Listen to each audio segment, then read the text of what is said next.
चलो, hello everyone.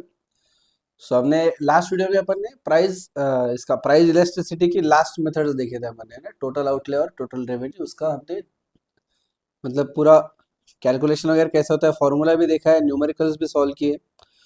और ये वाला जो पार्ट है इसमें सबसे इंपॉर्टेंट है कि इलास्टिसिटी के बारे में अपन जो इंटरप्रिटेशन करते हैं कि कब बोलेंगे इलास्टिक है, कब बोलेंगे इन इलास्टिक है, कब बोलेंगे यूनिट इलास्टिक है, वो सबसे इंपॉर्टेंट है इसमें।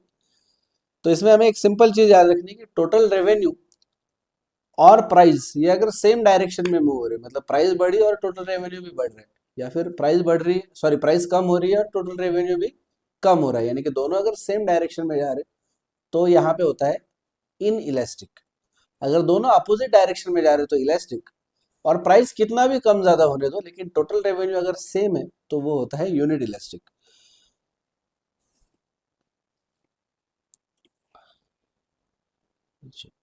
तो ये भी हमने लिखा था, price and T R goes in same direction. हमने वायर का एग्जांपल भी लिया था इसके अंदर, है ना, वो हेडफोन और रबर, वो सब देखा क्या आपने? नहीं देखा होगा तो जाके वो वीडियो देख लो। वो जो विजुअल जो दिखेगा ना आपको इफेक्ट उसका, आप भूलोगे नहीं फिर उसको। करेक्ट। रबर क्या है? इलास्टिक है, दोनों भी अपोजिट साइड में जा सकते हैं, राइट? हमने देखा था उस दिन। तो please go and watch that video अगर आपने नहीं देखा होगा तो, क्योंकि सबसे ज्यादा बच्चे इसी में कंफ्यूज होते हैं। वो जो नंबर आता है ना, 0, 0.1, 1 से ज्यादा इन्फिनिटी, उसमें क्या इंटरप्रिटेशन है वो सबको याद रहता है, वहां पे कोई कंफ्यूज नहीं होता। मेरा अभी तक का 7 साल का एक्सपीरियंस, उसके ऊपर से मैं बोल रहा हूँ आपको कि जो बच्चे कंफ्यूज होते हैं वो इसी में होते हैं, और उसी के लिए मैंने वो आपको विजुअल इफेक्ट रहे, आपको याद रहे वो चीज़, इसलिए मैंने वो करके बताया था। अगर नहीं देखा होगा तो जाके प्रीवियस वीडियो देखो, लिंक ढूंढने की जरूरत नहीं है, डिस्क्रिप्शन बॉक्स में मिल जाएगी तुम लोगों को, ठीक है? तो ये न्यूमेरिकल दिए थे अपन ने, इसको बोला था कि सॉल्व करना है। आई होप सॉल्व किया होंगे आपने, नहीं किए होंगे तो अभी भी पॉज करो, स्टॉप करो वीडियो, पहले सॉल्व करो and then watch the video, क्योंकि सीधे सीधे आंसर्स तो सबके आ ही जाते हैं। फिर कोई अगर गाइड कर रहा है तो आंसर्स राइट आ ही जाते हैं, उसमें कोई प्रॉब्लम नहीं है, ठीक है? चलो सॉल्व करते हैं अभी। फॉर्मूला क्या है यहाँ पे? अपने को निकालना पड़ता है टोटल रेवेन्यू कितना आ रहा है, राइट? निकालो टोटल रेवेन्यू यहाँ पे कितना आ रहा है, 50,000। यहाँ पे कितना आ रहा है, 24,000, राइट? चलो, मुझे बोला प्राइस बढ़ी या घट गई? प्राइस बढ़ गई, हाँ या ना? प्राइस बढ़ गई। टोटल रेवेन्यू कम हो गया, क्योंकि 50,000 का 24,000 पे आ गया ना, राइट? कंपेयर ऐसे करना है कि पहले 50,000 था, ठीक है, अभी हो गया 24,000।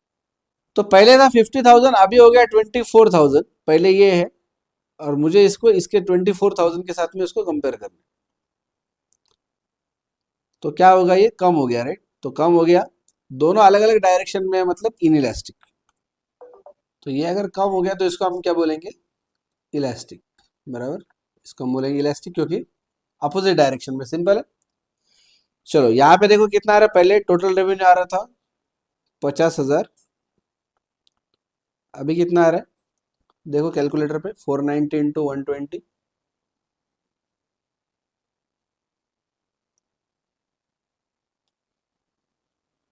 कितना आ रहा है, 58,800। तो देखो यहाँ पे प्राइस अगर बढ़ गई है, 100 की 120 हो गई, और 500 ये टोटल रेवेन्यू भी 50,000 से बढ़ के 58,800, मतलब दोनों भी अगर सेम डायरेक्शन में जा रहे हो तो फिर क्या करते हैं अपन इसको, इन इलास्टिक, ठीक है? थर्ड देखो, टोटल रेवेन्यू 50,000, और ये कितना है, 400 इंटू 120, 48,000। फिर से देखो क्या हो रहा है, प्राइस बढ़ रही है, टोटल रेवेन्यू कम हो रहा है, अपोजिट डायरेक्शन है, मतलब इलास्टिक। चलो यहाँ पे देखो क्या हो रहा है, 50 इंटू 50 यानी कि 2500, यानी 250, नहीं 2500 ही हो रहा है, हाँ। और 70 इंटू 40 2800, बराबर। चलो क्या हो रहा है यहाँ पे, प्राइस गिर गई, 50 से 40 पे आ गई, टोटल रेवेन्यू बढ़ गया। अगर दोनों भी अपोजिट डायरेक्शन में जा रहे हो तो फिर से इलास्टिक, है ना? सिंपल है ये मेथड, उल्टा बाकियों से। फॉर्मूला भी इसके अंदर आसान है एकदम, राइट? देखो 50 इंटू 50 फिर से 2500, ये कितना आ रहा है, 1400। राइट। प्राइस बढ़ गई लेकिन टोटल रेवेन्यू गिर गया, राइट। प्राइस बढ़ गई लेकिन टोटल रेवेन्यू गिर गया, क्या रहेगा यहाँ पे, अपोजिट डायरेक्शन बोला तो इलास्टिक, राइट। ये भी इलास्टिक ही है। फिर देखो 100 × 40, रेवेन्यू आ रहा है 40,000, बराबर 40,000, एंड 80 × 500 क्या आ रहा है रेवेन्यू, निकालो।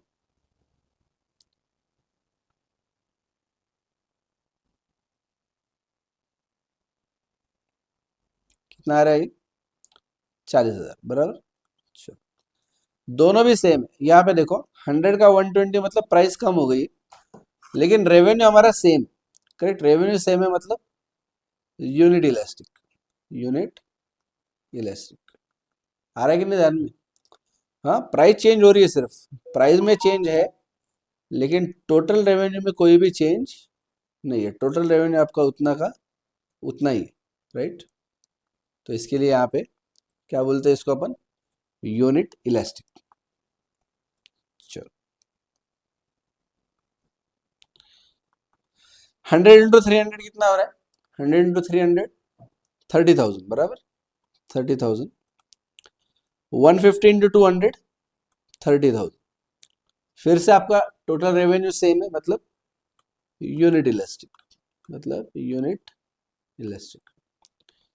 देखो यहाँ पे 6th वाला जो एग्जांपल था उसमें प्राइस कम हो गई थी, 100 की 120 हो गई थी। 7th वाला एग्जांपल, इसके अंदर प्राइस बढ़ी है, 100 to 150 हो चुकी है, लेकिन आपका टोटल रेवेन्यू अगर सेम है तो आप उसको क्या बोलते हो, यूनिट इलास्टिक। तो प्राइस बढ़ने दो या घटने दो, आपने को देखना है टोटल रेवेन्यू, बराबर।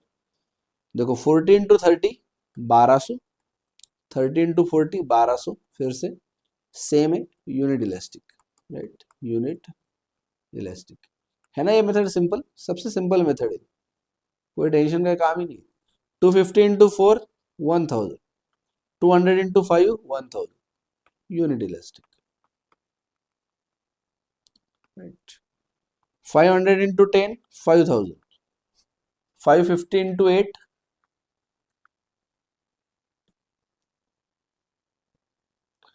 कितना आ रहा है, 4400। देखो क्या हो रहा है, यहाँ पे प्राइस बढ़ रही और ये जो है टोटल रेवेन्यू कम हो रहा है, मतलब ये इलास्टिक, इलास्टिक। मैं ये बोलना चाह रहा था आपको, अगर टोटल रेवेन्यू सेम आया, जैसे हमारा 9th एग्जाम्पल में आ रहा है, दोनों भी केस में 1000 रुपए, 8वें में 1200, 7वें में 30,000, छठे में 40,000। अगर टोटल रेवेन्यू एक बार सेम आ गया ना, आपको देखने की जरूरत ही नहीं कि प्राइस बढ़ रही है कम हो रही है, कुछ भी होने दो, राइट। 6 में प्राइस कम हुई, 7th में प्राइस बढ़ गई, 8th में प्राइस कम हो गई, 9th में प्राइस कम हो गई, लेकिन आपका टोटल रेवेन्यू सेम है, तो आप एनीवे यूनिट इलास्टिक ही बोलने वाले हो। तो प्राइस के अंदर जो बदलाव आ रहे हैं, वो प्राइस बढ़ रही है या कम हो रही है वो देखने की जरूरत नहीं है। You just have to simply analyse कि हाँ ये मेरा टोटल रेवेन्यू सेम है, मतलब ये यूनिट इलास्टिक है, correct. The most simple method is this, are you getting me. So ये हमारे हो गए न्यूमेरिकल सॉल्व। अभी हम क्या देखने वाले थे, डिटर्मिनेंट्स। काय के डिटर्मिनेंट, किसी को लग रहा है डिटर्मिनेंट ऑलरेडी देख लिया हमने। वहां पे हमने देखा डिटर्मिनेंट ऑफ डिमांड, हमने डिटर्मिनेंट ऑफ डिमांड देखा। अभी देखने वाले determinant of price elasticity of demand, right.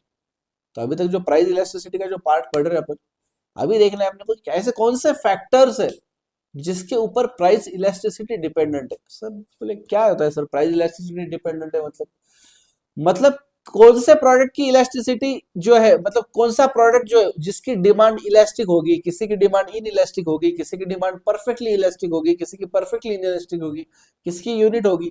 वो क्या फैक्टर्स ऐसे जो इसके ऊपर इम्पैक्ट डालते हैं।